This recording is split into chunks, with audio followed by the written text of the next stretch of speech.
Lookism में तुम्हें बहुत से पावरफुल कैरेक्टर्स देखने को मिल जाएंगे, जिसमें से कुछ तो अपने रॉ स्ट्रेंथ पे डिपेंड करते हैं, पर कुछ डिपेंड करते हैं अपने फाइटिंग स्किल्स पे। और इसीलिए मैं आज तुम्हें लुकिज्म के टॉप 10 मोस्ट स्किल्ड फाइटर्स के बारे में बताने वाला हूँ। एंड या इस टॉप 10 की लिस्ट में हम सिर्फ उन्हीं कैरेक्टर्स को इंक्लूड करेंगे जिनको हमने कम से कम 2-3 बार फाइट करते हुए देखा है और वो लगातार नए चैप्टर्स में अपीयर होते आ रहे हैं। एंड या इसमें हम कॉपी करने वाले कैरेक्टर लाइक जोहान सियोंग, जिन यून पार्क जैसे कैरेक्टर्स को इंक्लूड नहीं करेंगे। और ऐसा क्यों है, इसका रीजन मैं तुम्हें वीडियो के एंड में बताऊंगा। सो लाइक ठोको, शुरू करते हैं। Number 10, Gong शियोबजी।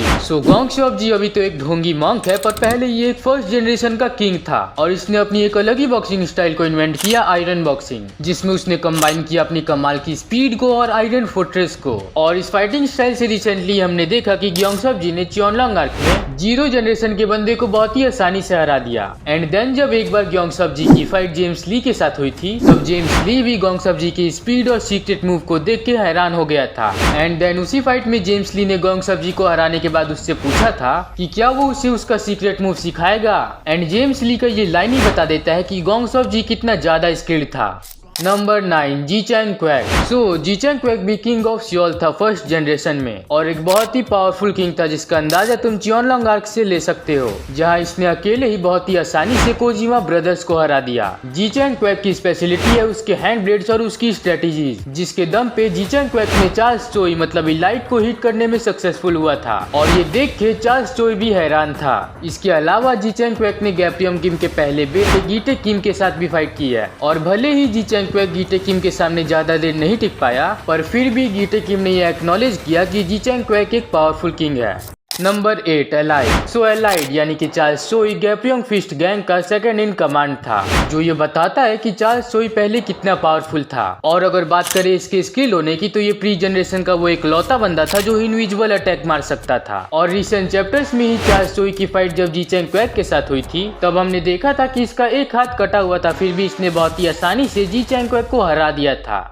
Number 7, Seong Jio, king of Cheonliang and student of Jinmo Jin. मेरे ख्याल से इतना काफी है सियोंग जियूक को one of the most powerful king बनाने के लिए। सियोंग जियूक ने अकेले ही जेम्स ली को बराबरी की फाइट दी थी। इसने अकेले ही कोजिमा ब्रदर्स को बहुत ही आसानी से हरा दिया था। और तो और इसने जिनमोजिन से ट्रेनिंग लिया, तो ये काफी एडवांस सीरियम को यूज करता है और इसने जेम्स ली के साथ फाइट में 2 थ्रेशोल्ड्स को ओवरकम कर दिया था, टफनेस और पावर को। और तो और इसने आगे फाइट में थ्रेशोल्ड ऑफ स्पीड को भी ओवरकम कर दिया था, जो सियोंग जियूक की काबिलियत को शो करता है। नंबर 6, गीटे किम। हाँ, मुझे पता है कि गीटे किम ये पोजीशन डिजर्व नहीं करता। मैं गीटे किम को सेकंड या थर्ड पे रखने वाला था, पर हमने इसे ज्यादा फाइट करते हुए नहीं देखा है। हमने इसे एक ही बार बस जीचैंग क्वैक के साथ फाइट करते हुए ही देखा है और इसीलिए मैंने इसे इस लिस्ट में ज्यादा ऊपर नहीं रखा, पर फ्यूचर में ये पक्की बात है कि ये इस लिस्ट में ऊपर होगा।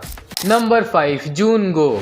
जूनगो के बारे में मुझे कुछ बताने की तो कोई जरूरत नहीं है, पर फिर भी जूनगो ने अकेले ही यूआई डेनियल से फाइट करके उसे एक अच्छा खासा टक्कर दिया है। और तो और इसने अपने टॉम ली के साथ फाइट में टॉम ली को मरने की सिचुएशन में ला दिया था, जो ये बताता है कि जूनगो कितना पावरफुल है। जूनगो की स्पेशलिटी है उसकी वेपन मास्टरी। जब भी इस बंदे के पास कोई स्वॉर्ड या फिर कोई भी पैनी चीज आ जाती है, तो ये बंदा एक अलग लेवल पे पहुंच जाता है। अगर तुम्हें गो वर्सेस यूआई डेनियल वाली फाइट याद हो, तो उस समय गो ने एक नुकीली स्टिक को स्वॉर्ड की तरह यूज किया था और ये चीज बताता है कि जूनगो की स्किल किस लेवल पे है।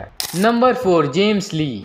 जेम्स ली कितना पावरफुल है ये तो सभी को पता है। इसने अकेले ही फर्स्ट जनरेशन के बहुत से किंग्स को हराया है और तब जाके इसे टाइटल मिला the legend of first generation. James Lee इतना ज्यादा पावरफुल था कि इसने गीटे किम के साथ मिलके द लेजेंड गैप्रियम किम का मर्डर किया था। और जहां तक मुझे याद है, तो जेम्स ली उन 3 बंदों में से एक है जो इनविजिबल अटैक कर सकते हैं, तो इससे तुम इसके स्किल लेवल का अंदाजा लगा सकते हो।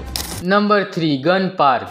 गन ने अलग अलग कंट्रीज में जाके वहाँ के मार्शल आर्ट्स को सीखा है। इसे आइकिडो, कूडो, कैपोरी या क्योकुशिन कराटे जैसे अलग अलग मार्शल आर्ट्स आते हैं। गन ने यूआई डेनियल के साथ फाइट किया और उसे लगभग बराबर का टक्कर दिया है। गन ने ओली वैंग, एली जैंग और डेनियल जैसे कैरेक्टर्स को ट्रेनिंग दी है। और तो और गन के पास यूआई मोड है जो उसके पूरे कंट्रोल में है, जो कि गन के स्किल लेवल को शो करता है। नंबर 2, मैनेजर किम। तो मैनेजर किम कितने पावरफुल और स्किल्ड हैं ये तुम्हें तभी पता चलेगा जब तुमने मैनेजर किम का मानवा पढ़ा होगा। लिटरली मैनेजर किम के लेवल का अंदाजा तुम इस बात से लगा सकते हो कि मैनेजर किम ने नॉर्थ कोरिया के प्रेसिडेंट को किडनैप कर लिया था। मैनेजर किम को आर्मी के स्पेशल फोर्सेज में ट्रेनिंग मिली है, जिसकी वजह से उनको बहुत से मार्शल आर्ट्स आते हैं, पर फिर भी इनकी स्पेशलिटी है CQC, जिसे अगर मैनेजर किम ने एक्टिवेट कर लिया तो ये समझ जाना कि सामने वाला बंदा अब खतरे में है। और जब मैनेजर किम अपने थ्रेड्स को यूज करते हैं तो वो एक अलग लेवल पे होते हैं। Number 1 UI Daniel.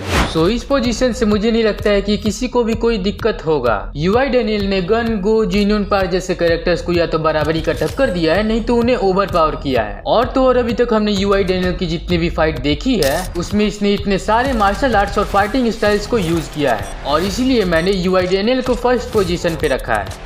तो अब बात करते हैं कि मैंने इसमें कॉपी करने वाले कैरेक्टर्स को इंक्लूड क्यों नहीं किया है। तो देखो, जो कॉपी करने वाले कैरेक्टर्स हैं वो कोई भी फाइटिंग मूव्स को कॉपी तो कर सकते हैं, पर वो उसे पूरी तरह से एग्जैक्टली कॉपी नहीं कर सकते। लाइक मैं तुम्हें एक एग्जांपल से समझाता हूँ। जब UI डैनियल और जोहान सियोंग में फाइट हुआ था, तब जोहान सियोंग ने UI डैनियल के बहुत से फाइटिंग मूव्स को कॉपी किया था, और बाद में उसने उन्हीं मूव्स को UI डैनियल पे यूज किया था। और उस समय भले ही जोहान UI डैनियल पे उन मूव्स को यूज कर रहा था, पर UI डैनियल को पता था कि उन उसको कैसे डिफेंड करना है और काउंटर करना है। और मैं तुम्हें यही बात बताना चाह रहा हूँ, कॉपी करने वाले कैरेक्टर्स मूव्स को कॉपी तो कर सकते हैं, पर वो उसे पूरी तरह से सीख नहीं सकते। सो आज के वीडियो के लिए बस इतना ही था। आगे तुम्हें किस टॉपिक पे वीडियो चाहिए कमेंट में बता देना, और अब मिलते हैं नेक्स्ट वीडियो में। Bye bye.